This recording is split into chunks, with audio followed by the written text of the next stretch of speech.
నందనారని ఒక మహాభక్తుడు, శివభక్తుడు. ఆయన జన్మతః ఆయనకి అంత గొప్ప శివభక్తి ఏర్పడింది. తిరుప్పంగూర్ అనబడేటటువంటి క్షేత్రంలో పరమశివుడికి ఉత్సవాలు జరుగుతున్నాయంటే చూడడం కోసమని వెళ్ళాడు. శివాలయం అంతరాలయం వరకు ఆ పిల్లల్ని రానివ్వలేదు. నందీశ్వరుడి వెనక ఉన్నటువంటి ధ్వజస్తంభం వరకే అనుమతించారు. శివలింగం వంక ఒక్కసారి చూద్దామంటే నందీశ్వరుడి యొక్క పెద్ద మూర్తి అడ్డొస్తాం.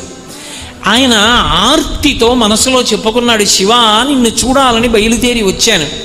ఈ నంది అడ్డంగా ఉన్నాడు, నన్న ధ్వజస్తంభం దాటి వెళ్ళనివ్వరు.